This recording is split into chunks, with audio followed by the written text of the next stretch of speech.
Welcome back to another video on my Netherlands reaction channel. Today, I saw this video pop up on my homepage on my Netherlands channel here, which is generally how I come across these videos to react to. They always, spark my interest, whether it be from the thumbnails and titles. So this one today is about the military, Netherlands military. It says, the Netherlands military rebirth no one saw coming. So if you're new to my channel, this channel here, I am from Australia. My name is John as well, if you want to know my name. But yeah, today you got an Australian reacting and learning about this rebirth of the Netherlands military. Let me know how accurate this video is, and if you have anything else to add on top of it.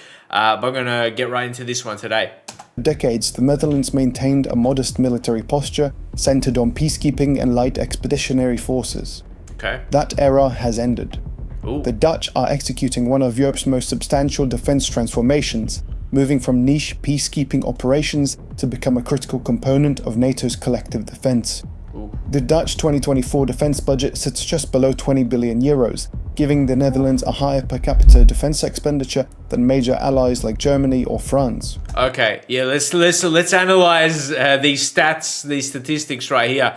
You can see where Netherlands are placed, mentioned close ties with Germany, France as well.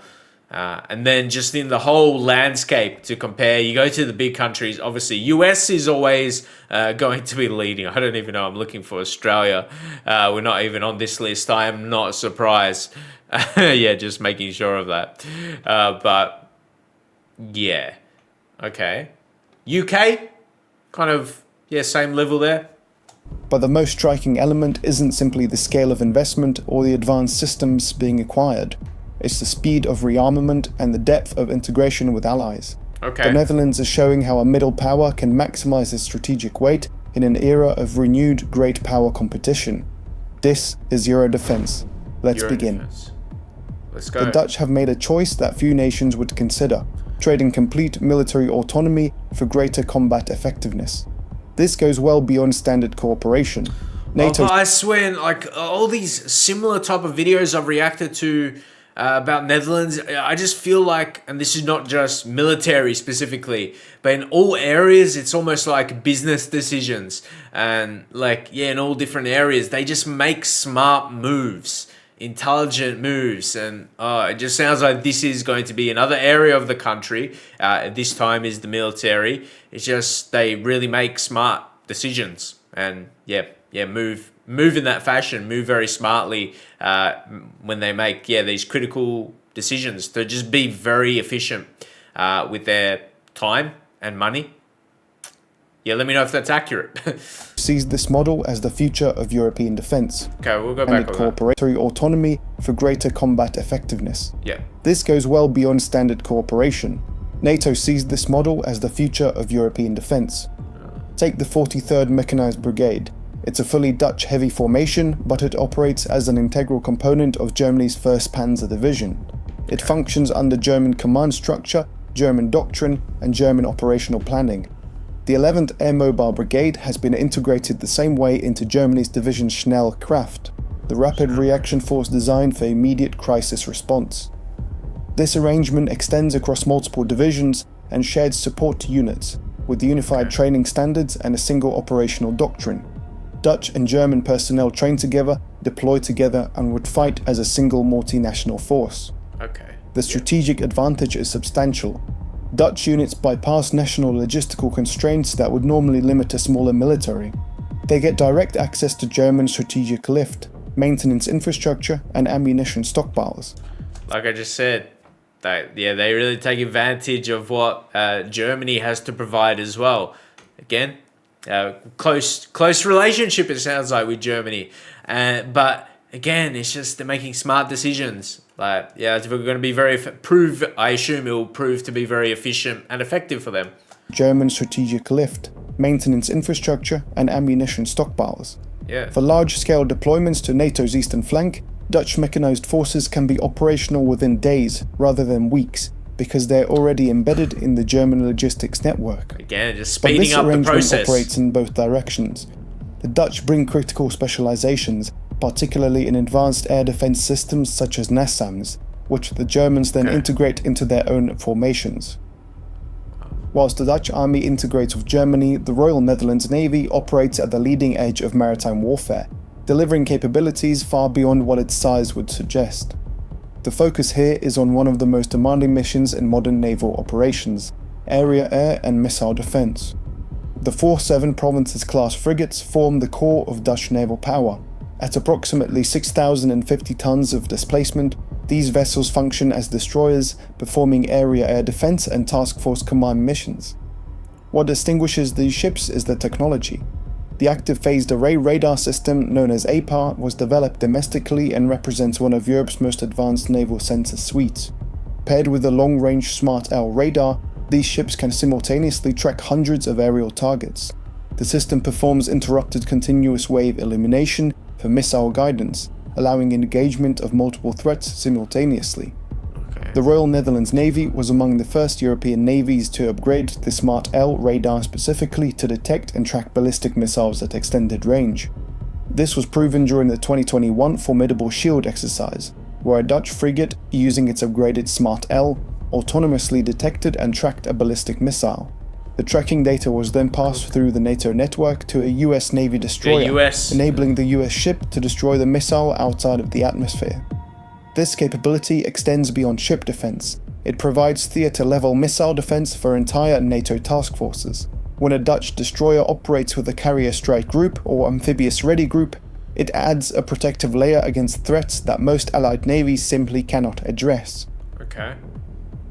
The Netherlands maintains some of Europe's most capable and specialized ground combat units, focused on high-risk missions and extreme environment operations. The KCT serves as the Army's Special Forces. The unit is distinguished by its selective training pipeline and its focus on direct action and special reconnaissance missions. Selection maintains one of the highest attrition rates among European special forces. To put the attrition rate into perspective, 80 to 95% for experienced military personnel in the final course. It's comparable to the notoriously difficult initial selection phases of other elite Tier 1 units, such as the UK's SAS. The Maritime Special Forces represents the Navy's lead component, specializing in maritime counter-terrorism, underwater operations, and shipboarding. These capabilities draw on the Netherlands' naval heritage and provide protection for critical maritime infrastructure. A real-life example of this capability is their involvement in international anti-piracy missions in the Gulf of Aden, where operators board captured vessels to arrest pirates and secure trade routes. The Royal Netherlands Marine Corps maintains a distinctive focus on Arctic and cold weather warfare. As great power competition increases military activity in the Arctic, NATO's northern flank grows in strategic importance. The Dutch Marines train extensively in Norway with UK Royal Marines and other northern allies, developing their specialized skills required to operate in extreme cold environments. Deadly commitment to the High North is institutionalized through the United Kingdom and Netherlands Landing Force, Europe's oldest integrated military force, established in 1973. In any future confrontation in the High North, Dutch Marines would be essential to NATO's Arctic defense. The most dramatic element of the Dutch transformation of NATO's Arctic defense. Hold on, look at them there. Wow. Military force, established in 1973. In any future confrontation in the High North, Dutch Marines would be essential to NATO's Arctic defense. The most dramatic element of the Dutch transformation is the strategic reversal on heavy conventional firepower. For over a decade, the Netherlands prioritized light expeditionary forces. That approach has been abandoned. On 14th of May 2025, the Netherlands signed a contract for 46 new Leopard 2A8 main battle tanks, with an option for 6 additional vehicles. This acquisition directly reverses the 2011 decision to eliminate the tank fleet entirely. The Leopard 2A8 features the Trophy Active Protection System, which intercepts incoming anti-tank missiles and rockets before they reach the armor. Advanced sensors and improved survivability make this among the world's most capable tanks. Between 2028 and 2031, these vehicles will form a fully modernized Dutch tank battalion, providing the armored capability necessary for offensive operations in large-scale conventional warfare. The Dutch previously lacked long-range precision strike capability, but in July 2025, the Netherlands successfully validated the Pulse rocket artillery system.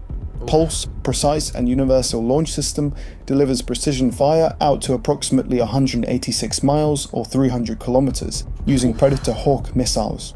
This allows Dutch forces to strike command posts, logistics and air defense systems deep behind enemy lines. The Royal Netherlands Air Force is completing its planned 3 squadrons of F-35A Lightning II fighters, providing a full 5th generation strike and reconnaissance capability. The F-35's sensor fusion and stealth characteristics allow operations in contested airspace that 4th generation aircraft cannot penetrate. The operational capability of these aircraft was demonstrated in September 2025 when Dutch F-35s deployed to Poland as part of NATO's air policing mission shot down Russian drones that violated Polish airspace. Wow, okay, hold up. That was pretty recent. Yeah, this is published October. Wow. Yeah, I'll just read this part here. Following the Russian drone incursion in Poland, so they received a drone kill marking below the canopy rail. Okay. Alright, that's that's massive. During a large-scale strike on Ukraine. This marked the first time Russian assets have been destroyed over NATO territory since the start of the full-scale invasion in 2022. Russia, yeah? Together, the Leopard 2A8 tanks, Pulse artillery and F-35 fighters deliver a complete combined arms capability for modern warfare. Equipment represents only part of the transformation. The Netherlands is making equally substantial investment in the foundation of military power, personnel and industrial capacity. The Dutch government has announced plans for a 50% expansion of the armed forces, targeting 100,000 personnel by 2030. Oh, hold up. Did you say how much? Capacity. The Dutch government has announced plans for a 50% expansion of the armed forces, targeting 100,000 personnel by 2030. That's 100k people, 100,000 personnel. That's they're treating it really, really serious. As I said, what, a 50% increase? Expansion of the armed forces, targeting 100,000 personnel by 2030. Wow. For a country of 17.5 million, this represents a significant commitment. Yeah, a dedication that will see the Netherlands fielding 1 military member for every 175 citizens, making its per capita defense commitment more than 2.5 times greater than the current personnel goal of the UK. Yeah, like I said before, it's like Netherlands, it's like they mean business in a lot of areas that they operate. They want to do it, they don't want to go half. They want to go all out and make sure what they're doing is efficient. That's why they're committing this many. Expansion relies on a scalable armed force concept, emphasizing a robust and flexible reserve pool. The 10 jaar program, which offers shorter-term service commitments, is being expanded to create a larger pool of trained personnel available for mobilization. In terms of production, in October 2025, the Netherlands launched a large-scale military production facility in Limburg, representing a strategic industrial hub designed to address the lessons of Ukraine. Modern warfare demands speed and scale in production. The facility produces unmanned ground vehicles, various types of tactical and reconnaissance drones, and military-grade batteries. Production often occurs in cooperation with innovative partners such as Milrom Robotics and Delta Quad, combining Dutch engineering with advanced robotics and autonomous systems technology. In less than a decade, the Netherlands completed a strategic transformation, moving from a small footprint peacekeeper to a core NATO component focused on conventional power, deep alliance integration, and technological leadership. Alright, that is all from me, and if you enjoy this type of content, please do consider... I was super locked into that one, like, ready for it, but even though when I clicked on it, I knew it was a 10-minute video, but I felt like it was going to go on, like, for 30 minutes or something. Not that it felt long, it's like, I was just super into learning about it. Okay. Yeah, if there's more videos like this... giving a like and subscribing. Let me know which countries I should break down next. Thanks for watching, and see you in the next one. Alright. Yeah, if there's more military accurate, especially, I know there can be a lot of videos uploaded, and these days, especially generated with AI, but Yeah, if there's some accurate military videos, let me know if this is. It sounds like it should be. It just the information sounded very specific. So yeah, let me know. Regardless, seems like they make alternate videos, which interesting. I might cover that on some of my other channels. I do run a reaction channel for Germany, France as well, which I haven't done in a minute. And just to and that would really cover my knowledge of Europe. Well, not all of Europe, but some countries, and like in this one here, like Netherlands are really close with Germany, so they're tied tied into them a bit. It sounds like, but I do find these type of videos pretty interesting. As I said, more military ones. Let me know in the comment section, and more videos, more reactions coming, more Netherlands reactions coming on this channel. Subscribe so you can see them if you'd like to. But I'm going to leave it there for now, and I'll see you in another video.